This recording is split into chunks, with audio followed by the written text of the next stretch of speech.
Good evening, everybody. My name is Amalina Kamal, and I'm really thrilled to be moderating this special session. And for those of you who might not know or might not be familiar with the topic, so again, this session is on the authoritative voice of journalism and its travails. But what it really is actually we're diving into the world of journalism in the post-truth era. Or some might put it, the sharing of information, of events, stories, ideas, people to a larger society with digital technology at play. And how do we navigate this, right? So before we jump into it, I just want to introduce to everybody our special guest here to my left. I have James Chai. So James, welcome. Thank you so much. James is a writer and author of Sangkanchil, also a columnist for Malaysia Kini, and a visiting fellow for Yusof Ishak Institute ICS, right? Yes, that's right. Yeah. Thanks so much. Is this your first session? Yeah, this is my first time in Georgetown Lit Fest as well. Oh, okay, you're going to enjoy it. So I don't know how it's supposed to be like. It's going to be super special. We have very welcoming guests as well. Yeah. And then next to James, we have Professor Janet Steele. Now, Professor and I had the pleasure of conducting a session earlier on at Prestige, right? So Professor Janet is Professor of Media and Public Affairs and International Affairs as well, and she's also an author for the book of Malaysia Kini and the Power of Independent Media in Malaysia. So for those of you who have her book, later on you can ask her for an autograph. And to her left, we have Dr. Ooi Ki Beng. Dr. Ooi Ki Beng is the Executive Director of Penang Institute. Thank you so much, everybody. Okay, so our focus today will be on asserting authoritative voices amidst the challenges of the post-truth era. Now, the influence of AI on journalism and writing, we're going to get into that, as well as the delicate balance between the global and regional perspective. But to begin, I'd like to ask each of our panelists here about what they think journalism is, or at least the tradition of it. Right. Maybe we can start with James first. For me, I think what it is in Malaysia, and I think the other two panelists will share more of theirs later. Before social media and internet, it was really the custodian of what people consider truth from a credible source, right? But that evolved quite quickly in the social media era, where this has been reduced to some extent to just a fact warehouse.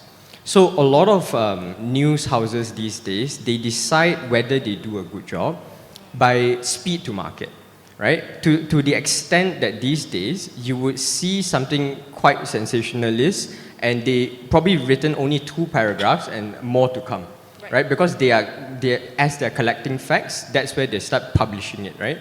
I think that is quite a slippery slope that we're in, right? Because not only would a lot of citizens be able to publish their own news to the same degree of what they hear and see in the world, which reduces sort of what value news houses have, but they need to start figuring out quick enough, how do you move up that value chain, right? Which means, can you start seeing yourself as an authentication or verification house, which means things that pass through has proven veracity in terms of whether it happened or not, whether it's worth reporting on, as well as the quality of writing as well as the angle that you pursue has to be start being prioritized already, which means that ultimately, I think more and more people would only go to news houses if they believe that the quality of judgment by that particular news house is something that I cannot find elsewhere. Right? So that's what I generally think of the evolution of it so far. No, I agree, because I think right now in the current setting, speed is everything, but what people forget is it's speed and accuracy. Now, okay, Janet. Okay. Wow, I can tell this is going to be a very high-powered panel. First, thank you so much, and it's such a privilege to be here. To me, it's pretty simple. The goal of journalism is the truth, right? That's the whole point. That's the reason for journalism.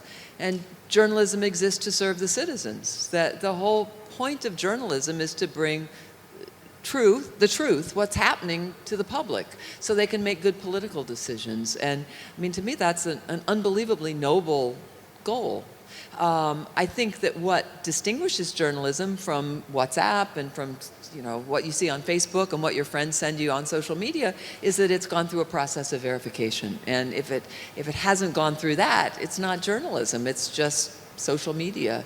I think the other thing that is really essential for journalism is that it be independent of political power, that journalists have to be free to report on the people in power. And if it's not, then that's really problematic. So I love journalism. I love journalists, and I think that the work they do is to me, one of the most important jobs in society. Right. Journalism as an advocacy more than just charity of sorts. Okay, Doctor? Yeah, I think my answer will have to be quite a personal one. I started life as a journalist and very quickly decided that's not what I wanted to be. Right? But then, as they say, you never get away from your first career, as it were. And so I think looking back, I've sort of gone into areas that you might not call journalism, but I think satisfied me more than what journalism, at least as understood in Malaysia back in my days, could provide. And I think looking back, journalism to me, maybe we shouldn't see it as too exceptional, that it should be more connected to other aspects of writing and so on. So in a way, I would argue against journalism being too exceptionalized. And in the Malaysian context, I've always thought that being also a new nation, Malaysia, right, that there was always a problem between the standard of journalism and the standard of our education as well. And the connection to me, looking back, the connection between social sciences, the humanities, and journalism, that connection is quite vital because that's where good journalism, I think, and especially commentaries or analysis and so on, they have to draw on social sciences and the humanities. And in many third world countries or developing countries, that part is always rather weak, I find. Okay. Because part of nation building has always been to, in the beginning, to suppress the social sciences, because that's where all the troublemakers come from, right? I see. Well, we're going to get into that, the concept of nation building. Now, the only reason why I even asked that question, because for me personally, context, I am an active practitioner. For me, it's not just about reporting facts, exactly what James just said. It's about holding truth to power. Janet just mentioned that as well. And more than just uncovering untold stories, but it's also about shaping the narrative of our society. We have to come up with a how do I say this, synergy between us as well and the community that we're reporting on to be able to tell the story rightfully. And that's how I look at it. And it's that kind of responsibility that we uphold that comes with the pen and the camera that we have today. But I guess now it's with our mobile phones and whatever gadgets that we have today. So my question next would be is that to what extent does our cultural nuances influence the approach of how we write our journalistic pieces? Okay, maybe Beng. Again, I didn't hear you. To what extent should we allow the cultural nuances within our locality influence our writing? Well, I think in my writing career, and it's largely influenced by think tank work, really, right? You can't, of course, you can't get away from the cultural nuances. But talking about Malaysia in general and countries like Malaysia, I tend to think that journalism gets drawn into the world of the politician way too much. Here in Malaysia, you mean? Society is not politics only. Okay. Society discourses should not be determined by what politicians want or wish to highlight. We do hear about a lot of complaints about Malaysia being too politicized, too much politicking, and I think journalism as it has developed, I'm not saying all parts of it, have been drawn into that world, shouldn't the journalists also be more concerned about society as such? Shouldn't we be giving more attention to people's lives, how they're living their life, what they're concerned about, instead of politicizing it, giving it a political, discursive look to it? Right. Now, a clear example of this thing happening strongly in Malaysia is that whenever you have an event, it could be a very important event, but you make the mistake of inviting a politician to launch the event, you will notice that the journalists generally are not interested in the event. Right. They're interested in when the politician is leaving so that they can leave together and ask him some political question. That to me there's something wrong here, as if our society is about politicians.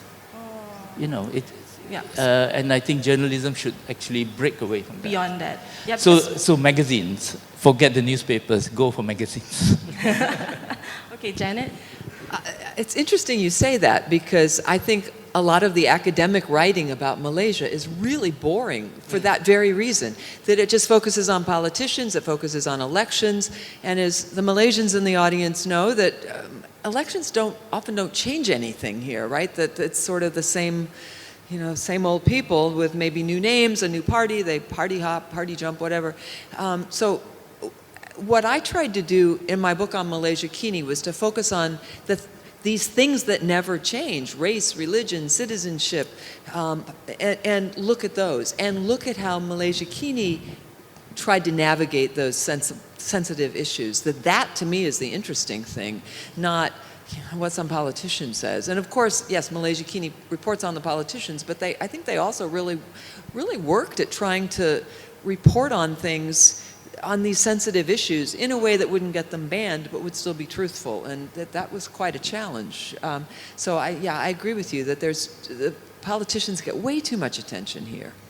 So before I get into James, I think politics, the way we look at it, at least on the local context, just reiterating the points here, we are too focused on politicians, but there are other levels or other layers of politics, right? The politics of the socio-economy, our societies, and everything like that. So we need to push further. Is that what you're saying as well? We have to push further than just covering about politicians or such? Okay. All right. So for James, you authored the book Sang Kancil, and in that book you have all these courageous stories of Malaysians. So how do you make sure the stories that you are pushing out doesn't get censored? Yeah. I mean, to some extent, maybe just for context, right? I wrote this new book called Sang Kancil, which is this folklore and underdog folklore that Southeast Asians know about. It is an opposite of what a lot of books would do, which is you cover politicians, and essentially when news cover it more and more, you also surrender more power to them. Right? There is a certain great man seduction that you subscribe to, which is like only they can actually dictate how society should change.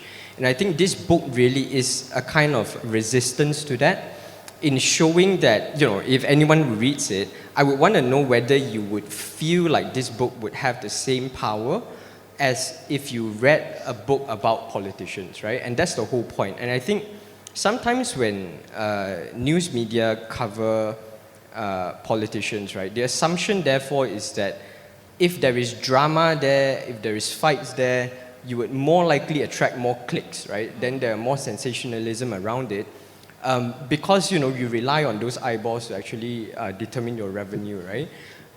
The implicit assumption that people have is that if you cover more of what happens in the larger society, things that actually move things forward in a more significant manner in shaping how society operates, but they don't necessarily, they're not necessarily as well known as politicians on a day-to-day basis, right? You assume that somehow that wouldn't gain as much traction, right? So I think that is quite an interesting angle to talk about, because to your question about whether I was afraid of getting censored, right?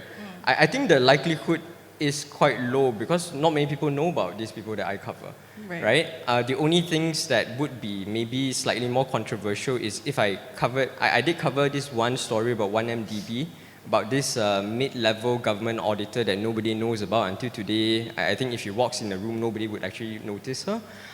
She actually recorded a lot of the alleged audit tampering incident.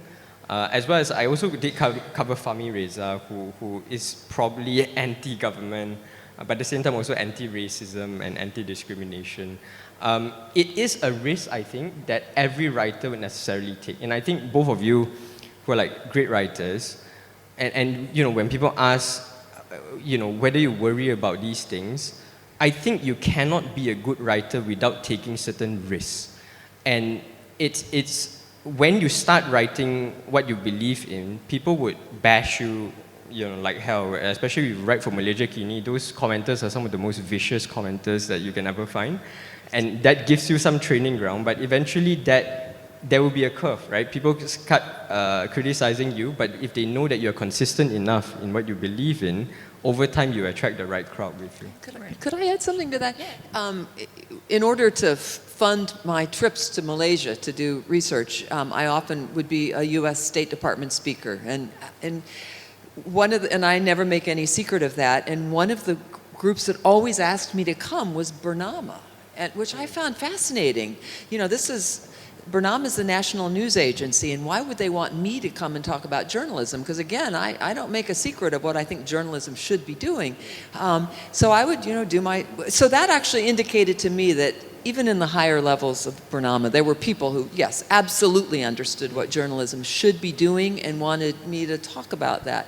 But often after I would give my lecture, there would be like really young journalists who would come up to me and say, you know, how can we be true to our consciences in a system that is so controlled by the top? And I would say exactly what you said, you know, don't write about the politicians. Focus on ordinary people. Focus on the struggles of ordinary people. Economic struggles, education, health, medicine, you know, even things like when I spent a month teaching at University Malaya, and like traffic. Why don't they build a pedestrian bridge so that students don't have to run across the highway to get to school? I mean, stuff like that. There's all kinds of things you can write about without getting in trouble. And I think focusing on ordinary people is a really good way to do it. Yeah, that's a good point. Now, 40 years ago or something, when I was a journalist, our newspapers back then, it could be the Straits Echo or even the Star when it was based here in Penang, we did have articles like that, and journalists were actually encouraged to write things like that. I think that has sort of disappeared and it's been taken over by this politician-centric way of looking at things. So you want to go into partisan journalism? Sorry? Like we're very partisan when it comes to our reporting. We're very partisan in that sense. I think if we focus on the ecosystem of journalism, which would only be part of the bigger ecosystem of the educational system that a society has. Now, journalism cannot flourish on its own independent of your educational levels because you depend on the writer, because you write depending on the reader, right? Yeah, you write for a certain standard of readership.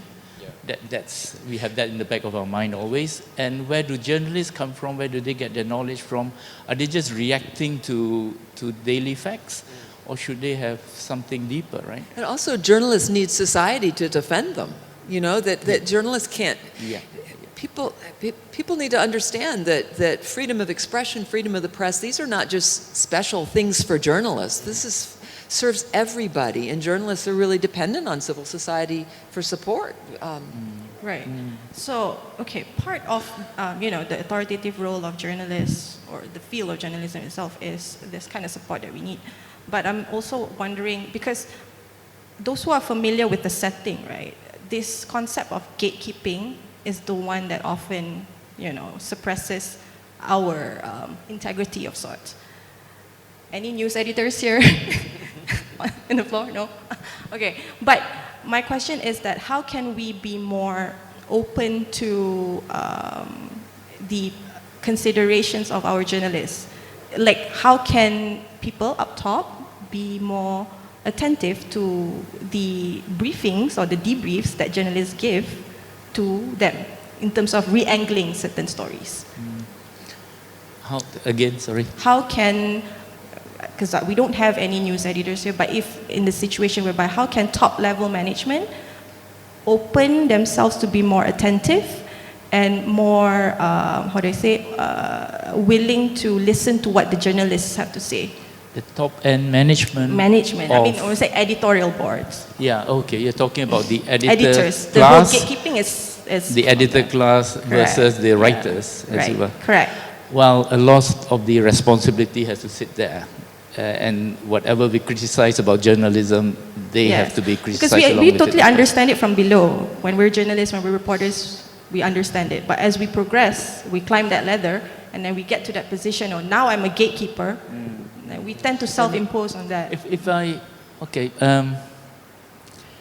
now, first, let me acknowledge the presence of the ambassador of Sweden. Thank you, Joachim, for coming to this. I mentioned him here because I lived a long time in Sweden, and back then, I don't know about Sweden today, back then their journalism was quite fantastic because of they spread across the left to right and so on, and the papers would all represent certain things. So you could read whatever you wanted to read. So a lot of the responsibility would, of course, lie with the editors, because the editors in the end would be sending out signals to what the journalist should come back with and so on. But their newspapers then had always sections, a bit like what The Age tries to have today, where you have a lot of analysis.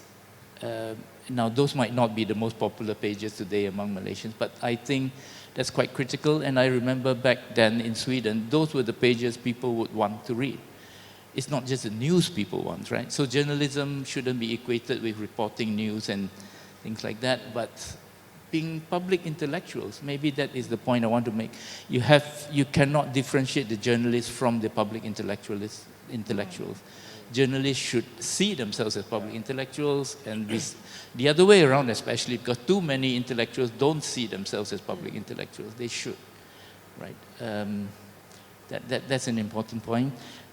Since we are talking about Malaysia, Kini, I would like to mention one point. In 2008, when there was this big shift in the election results, I remember we had a conference, and Stephen Gunn was there, and I was on the same board.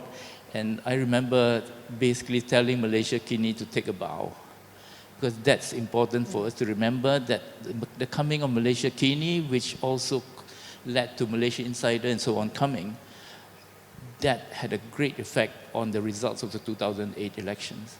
So journalism done right actually changes society. But then what happens after that is that then power knows you exist, and they might be able to continue in other ways. You know? Right. But do you feel the level of our reports is, fair enough to be representing all sides of the divide? After Malaysia Kini was established, there are other platforms available as well. But it seems to me it's either you're on this side of the fence or the other. It's never neutral, and never allowing the intellectuals, as you mentioned, to really help. I think we're in a special place today. The heading for this panel is the authoritative voice and so on. So yeah, it's quite central to it, where I find it hard today I don't know where to go for my news. I used to think The Guardian was fine. I'm not so sure today. And I'm quite a contemplative person. So if I wonder about society in general, how do they know what to read and what to accept? Do they just go along with whatever appeals to them? And okay. we are all in our little portal bubbles, right? Right, I agree. Okay, so talking about portal bubbles and the landscape of information, well, it has evolved over time, but it's also under siege. And in what way? Now, I want to look into how citizen journalism has emerged with this whole, digital advancement and everything. So my question, anyone can take this. What are your thoughts on the concept of citizen journalism today? Because it was so different back then, right? Now, everybody has everything on their fingertips. Okay, James. I think today, right, because everyone could record something through their phones, but whether or not it gets reported as news, that is still the layer that news media has to do. And I think citizen journalism, I think, would always be a bit like a behind the scenes, or like if you're ready for a gory enough image, and that's where you get to see it rather than actual news source. All of the rise, although some news houses would see that if, let's say, I can randomly create just a Facebook page, or if people don't use Facebook anymore, it will be TikTok, right? And I could regularly pump out news. And they could be individual citizens, or it could be a collective, where they are not actually licensed news houses, but they could regularly push out viral content, right? News houses would therefore ask themselves, would that be sort of like a threat to me if people could get their news so easily through other sources? I think it all comes down to whether or not it would be increasingly clear that the value that news houses has to provide would have to be higher than before. In other words, I don't only come here to get assured of certain news that are verified, but at the same time, I need to come here for a quality that I cannot find elsewhere. Understood. Right? And I think that will increasingly be the burden on news houses. But before I conclude this point, when we always talk about the responsibility of journalists and so on, in Malaysia in particular, I think there is also responsibility on the readers. If we do not pay for news, if we do not subscribe to news, we would always be beholden to the politician, oftentimes the ones that fund them. And oftentimes people know, okay, these news sources have changed almost their reporting slant because now they've shifted who the funder is, right? And to some extent, the reason why Malaysian Kini was so successful is because they were the first who actually did a subscription-based model and people who actually put money behind the cause are people who believe in independent journalism. And that's why it's still the only news source that you can find investigative journalist piece that are long form, that holds environmental destruction to account. At the same time, you also have a lot of stories of ordinary Malaysians, but they report it like once a week, right? But they have the room to do that because they are not beholden to any politician that funds them. And I think more and more, we need to also start thinking about how if we want to get quality news sources, we need to pay maybe 2 ringgit to 5 ringgit per month to get to a subscription model so that we are not always beholden to just clicks. But that's the problem. People rely on open source too much, and that actually kills the industry. Anyway. Okay, there have been so many interesting topics here. Yeah. I want to say something about everything. The thing about editors you asked, that was an interesting question. And as you know, I see Kabi in the audience. Malaysia Kini, the senior editors all came from mainstream media. I remember when Padma Senior said to me, "Where do you think we learned our skills?" They came from Bernama, they came from The Sun, they came from the New Straits Times, they came from The Star. And so I think we have to, there are a lot of really fine journalists in mainstream media here. And, maybe when they got to be a certain age, they decided, to heck with this, I'm coming to Malaysia Kini where I can really practice my craft. So that was one thing. Citizen journalism, Malaysia Kini got this grant it was actually from the Department of State and U.S. Department of State to promote citizen journalism, to develop citizen journalism, to promote racial and religious equality in Malaysia, which was kind of a big goal. Well, the interesting thing was they set up this project where they got all of these ordinary people they gave them flip cameras and trained them in basic video skills and how to write a news story, and then they set them loose. And there was a group of them here in Penang, very interesting, and they did all of these, they didn't do videos on religious tolerance, that would just be too sensitive, but instead they did things on like the fishermen of Balik Pulau, whose trade was being interrupted by these foreign trawlers, and they did stuff on parks that needed cleaning up, or the cemetery here that was a big mess, which then the politicians cleaned up. And so what was really interesting was that those citizen journalists with some basic training, they became empowered as citizens, like, hey, we can change things. We don't need to wait for somebody else to do it. We can do it. And they also, I think, learned the power of factual reporting. So when we talk about citizen journalism, that's sort of what I'm thinking of, this older definition. I think now we kind of mean what? Anybody who, says something on WhatsApp. But so I just felt like I had to say that. I have a whole chapter on citizen journalism and on Penang and on the dispute over Kampung Buapala, which was just fascinating. The role of the citizen journalist, the video team, Kabi was there, he remembers, it was just crazy. And at one point, Malaysia Kini's video team was contradicting what Malaysia Kini's reporter here in Penang was saying, which was contradicting what the citizen journalists in Penang were saying.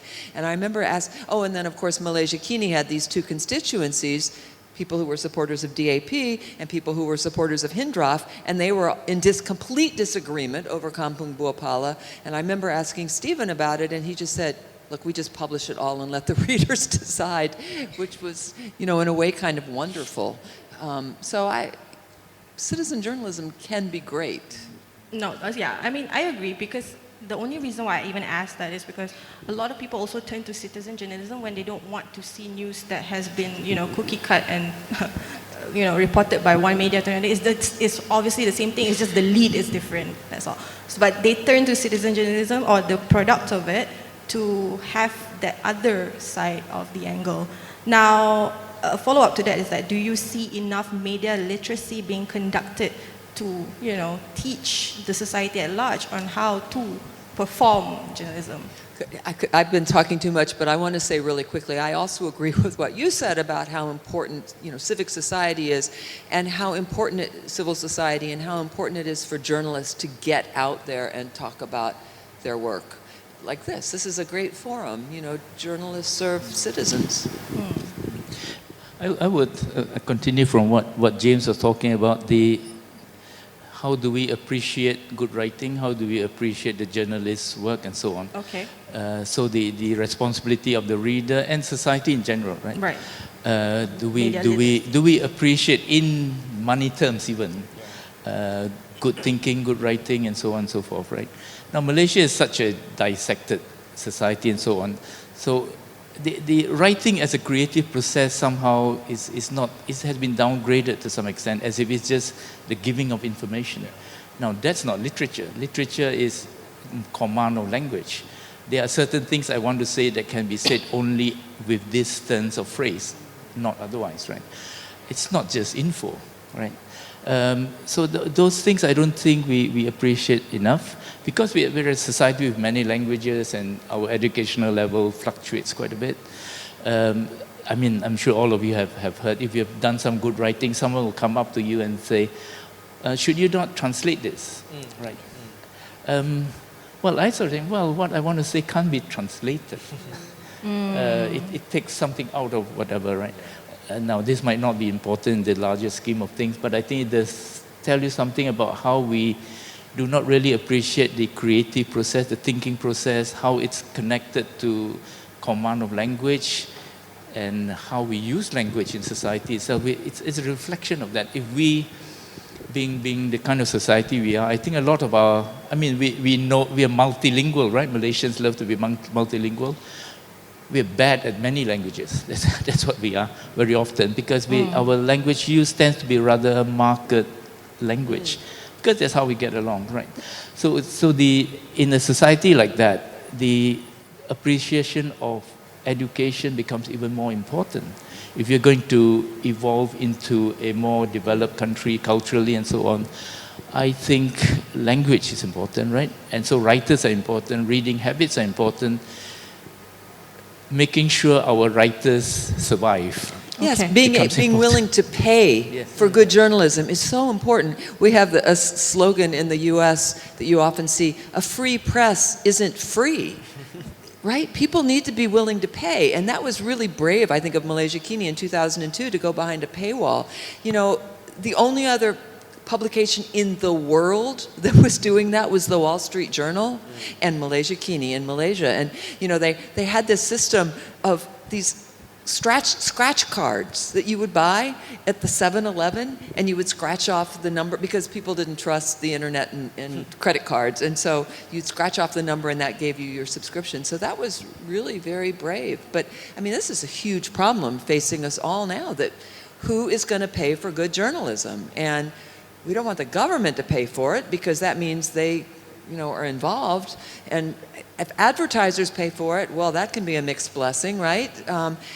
So we have to pay for it. And it's the dilemma for industry practitioners as well. Yeah, I understand. Okay. So circling back to, the digital age that we're living in right now. So we know how artificial intelligence have integrated in our day-to-day processes, especially when it comes to, research and writing, to the very point of like even, help us think what to eat. Simple as that. But I want to ask this. How helpful has AI been in playing a role in optimizing our content?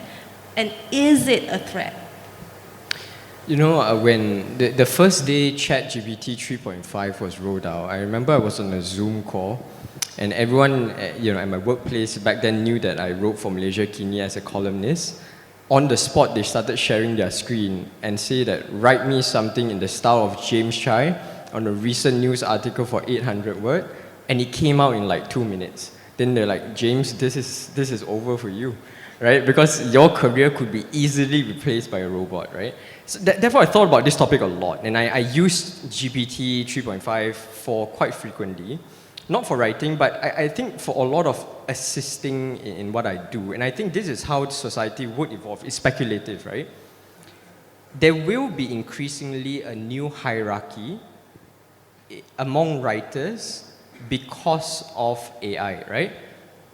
The bottom group, right? This like bottom 40, 50%.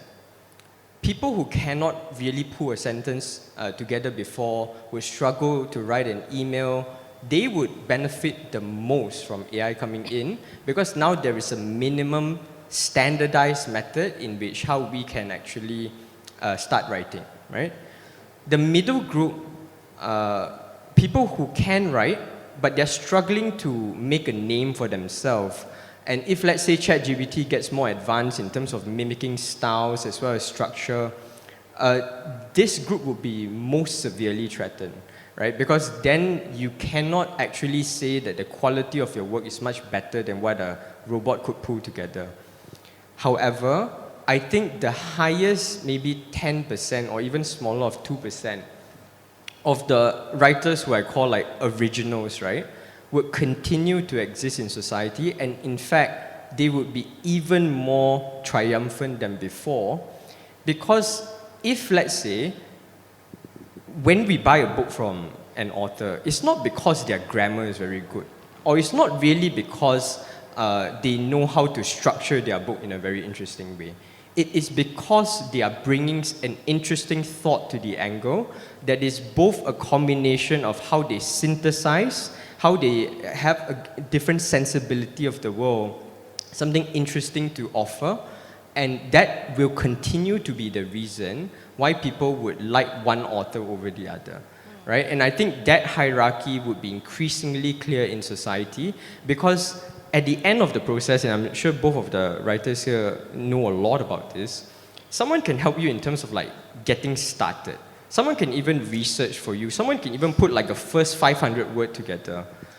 But the ultimate decision making in terms of what to write about and how to write it still lies in the hands of writers, right? So for instance, I'll give you an example. If I want to write an article this week, I could ask ChatGPT to give me 5 topics based on the most, sensational, topics for the past 2 weeks. And they would give me topics like the monarchy, the Israel-Palestine conflict, or like the political dynamism of like party hopping and so on, right? It still requires my sensibility in deciding that, hey, writing about a monarchy is a bit too much, right? It's probably not the right time to actually talk about it that much. Which topic would make most sense to me as a writer, and which is something interesting enough that people will pay attention to, that final judgment call, the quality of that judgment is what would differentiate one writer to the other, regardless of whether there's AI or not. Okay. Well, I'm not a journalist, I'm a professor, and for us, ChatGPT is a nightmare. It really is a nightmare because You know, if you give an exam question or a take-home, if you give a paper topic, that's a real problem. It's funny, I teach a media history class, and there it's a big problem. I also teach a narrative journalism class, and with that it's not a problem at all, because this, you know, the students have to do reporting, which ChatGPT cannot do. But as it gets more and more sophisticated, and of course it's going to, then you know, the problem is with all of the AI is it uses the information that's already out there. So you can't really trust what you come up with. So journalists, you know, yeah, it's a lazy, easy way to do something quickly, but it could be completely wrong. So, you know, we live in a very strange time with this, but that's really all I have to say about AI. Yeah. Now we'll defer to a real expert. I've been in think tank work maybe 20 over years, yeah, and I'm thinking now that AI is probably the disruptor for think tank work, in the sense of it challenges creativity, the creativity process itself, right? Because it's an averaging of information, right? Well, if I put it this way, I think of AI as a mediocritizing of universal knowledge. Now, of universal knowledge, right? Whatever's out there, and then when you search it, you get the average, more or less, right? But of course, the average for the universal at the universal level is higher than the average for most individuals. So it seems as if you learn something from it, and in the right places, of course, yes, it's useful. You can do things with it. But the creative process is knocked out, as it were, right? So I think it's important for us to remember this, that there's nothing creative in AI as such, but it's not useless. It's really, really important. I'm thinking in certain contexts, right? So that's how I would see AI at the moment. What it develops into later on, I don't know. We might have Skynet or whatever. Yeah. That'd be crazy. Anyway, now, so the only reason why I even highlighted this is because I think AI is not just a disruptor for one particular industry, it's for a lot of industries, but the bigger question is that how can we utilize it to assist us in ways where we want to reach out to people more instead of dictating our truth of sorts. Like, how are you going to talk about journalism and holding truth to power when you're relying on AI, but when you're relying on AI, there's no probing, there's not your own probing into the whole subject matter. And I would say when it comes to the industry itself right now, people are still very much heavily reliant on AI just for leads. When I say leads, it's like information that you might not be able to get immediately. This is one of the considerations and challenges that we're facing now. Yeah, if I may make a point there, I used to talk about something called the search engine revolution, right, with Google and before that Alta Vista and so on. So it developed very quickly and suddenly we couldn't do without the search engine, right? AI, to me at the moment anyway, it's a sort of a super search engine. Instead of giving you 10,000 hits, it compresses the info into a text. So right or wrong, whatever, doesn't matter. It just goes in there, right? Someone did suggest to me, for example, I work for the Penang think tank, so they were suggesting that to make use of AI, to make good use of AI, you have to fill the internet with everything you know about Penang. Fill it up, and then you ask AI, and it'll give you a more correct answer, right? So it's about filling it with whatever. If whatever is not there, it's not going to appear in the AI itself, right? So again, back to the mediocritizing of knowledge. It just sort of, it takes away all the edges, and then you get something that seems competent enough. A democratizing of knowledge, in a way. I don't know if I. I also think that when this AI thing came out, I was also quite worried of whether I think ChatGPT could write a book like I did, right? Because there was quite a famous thinker, Tyler Cowen. He actually just used prompts to write a 300-plus pager book called The Greatest Economist of All Time, and it really sounded like an actual book, right? So, but I started thinking like whether that's true. AI could have taken the task that I did, right? I think particularly for Malaysia and Asia, where the digitizing of archives are not that profound, we would continue to value journalists as well as any writer who documents oral history, or you read physical materials that are not digitized yet. In other words, you wouldn't be able to use ChatGPT as well in Malaysia and Asia on any topic at all compared to the Western world where more things are digitized, right? And I think that's a very important differentiator and continues to give value to writers who actually produce something to the world. And I also think, further to the point mentioned just now, on creativity and innovation that is still valuable, it's a bit like how in the orchestra now, right? If you go to Malaysia Philharmonic Orchestra, and that day I watched a Hans Zimmer play, right? Hans Zimmer actually produces and composes a lot of his songs through electronic equipments that he has at home because he doesn't have the band constantly with him, right? But people still would continue to pay if, let's say, I want to see a famous violinist in action, even though they play things that is slightly maybe more imperfect compared to if I were to actually see it from an electronic equipment, right? I think that will be the same for any creative venture, which is like even if there are tools that are supposed to replace the craft that you actually put in, there is still that connection that people yearn, that slight imperfection that is still very valuable to them. And I think that goes to writing as well, where it is this sacred, intimate trust channel that you have, that every time a person reads a book, it is just the author and the reader. I mean, I'm trying to simplify this, okay, because it's Hans Zimmer, and obviously people will go for Hans Zimmer over a bot. Yeah. But also, for aspiring journalists, I suppose, don't start your career by relying too much on artificial intelligence. I suppose, lay down the ground rule, groom yourself first, and then think about how the AI can help you. Yeah. Okay? All right.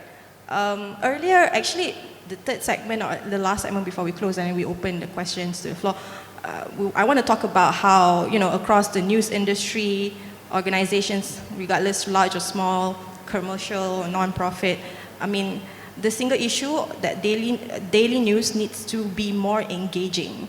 And to be more engaging is, the responsibility of the industry practitioners to be civically engaged with the people that they're trying to highlight, right? We talked about how, social science, or the study of social sciences is not necessarily popular anymore, but at least how can we uphold the importance today still on that? To be more engaging? Yeah. Well, I teach narrative journalism, which to me is really important. Journalists are storytellers, and that we all like stories, so that to me this is essential. This is actually something I think Malaysia Kini's done a really good job with their, I think they call it their news lab, but they have really engaging stories on incredibly important topics like who you should vote for, who do you actually agree with, and how's the Prime Minister been doing, and their interactive feature on May 13th at the 50th anniversary was just astonishing. So I think, this is something that is important, that it's a skill we all need to work on to try to, there's no point in doing a brilliant probing investigation if then you write it in a way that nobody wants to read it, right? So I think that good writing is essential in being more engaging. Yeah, I just to add to that, I always hold on to this one principle when I write for columns, which is just because the floor is low doesn't mean the ceiling cannot be high. In other words, I noticed that it's true the quality of writing in Malaysia is not as high. In other words, sometimes, when I don't feel that good in a particular week, I write a crap article, I kind of know that they would run it anyway because there aren't too many people writing really good pieces, the truth, right? But it doesn't mean as a writer, you don't strive to create better and better quality pieces of work because that will be noticed as well. In other words, right, I mean, this is a bit corny to say this. They say that the highest form of quality or highest form of beauty is known to anyone regardless of their education level, right? And you want to get to a point where you still put the integrity to your writing and still believe that when you apply certain techniques, even though people don't notice, oh, you applied that particular hero's arc to what you write about, doesn't mean that that quality is not appreciated. I agree with what Doctor talked about just now, which is generally there's still not enough public intellectuals or writers who consider themselves to have an obligation to continuously write about things that matter and write it in a way that is high quality, right? I'm working on a few projects and movements to actually create more of that. But I always believe that in any democracy, regardless of the stage of its development cycle, the commitment to good writing using strong techniques is still a very important process, even though you think nobody would actually get it. You know, yeah, it's funny that we all get our news headlines from our phones, but the stories that we share on Facebook or wherever are usually long form, that people don't share stupid headlines. They share the things that are, you know, the second day story, the third day story that really explains something. And so there's like two contradictory impulses to have everything really fast right now, but also to understand what's going on. And that's where good writing comes in. Let me tier information, right? You have rather local information, you have national information, you have global information. And the agendas behind them and the discourse, the history of the discourses also vary, right? But they come at us at the same time every morning and every day, right? So it's important to know what's coming and what's not. But of course, when we talk about journalism, Malaysia, Kenya, and so on, we tend to focus on the national and the local. And so the problems and the solutions are of a certain type. But I think we shouldn't forget, I think there's a globalization of anxiety in the world today. I think if I shift the discussion that way, after COVID, I think something serious has happened to the world. And it'll take us many decades to really realize what this epidemic actually meant, this pandemic actually meant for us. But I'm thinking one way of thinking of it is that there has been a globalization of anxiety across the world. One explanation for the turn to the right, I think, throughout the world. When you're defensive, you go right because you get defensive, right? And you see this all over the place. So I think that's important. That becomes the Big Bang noise behind everything we do. We are going through a period when I think, where you're going from a unipolar world to a multipolar world, and all sorts of earthquakes start happening in our psyche, in how we report things, and so on. So the distance has been lost, I think, between what's local and what's global. And maybe it doesn't matter, but I don't think we can easily feel the difference, right? So the Malaysian context, the news also becomes sometimes not as important because it's not that serious. Maybe local news because it's some politician talking, and the journalists are just picking up on some journalists trying to be in the headlines today. So he says something silly, and the journalists love to pick up silly things, so it goes out.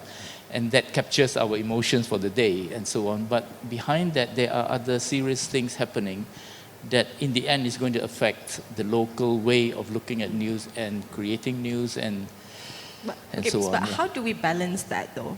Like, how do we balance that in practice? No one knows. Right? Well, again, back to we have to be educated people, I think it's key. A society must educate itself.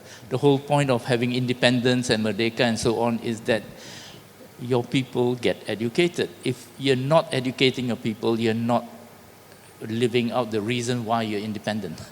If I put it that way, yeah. Right. You're missing the point. All right. We did not kick out the colonialists so that we can be controlled by someone closer to us.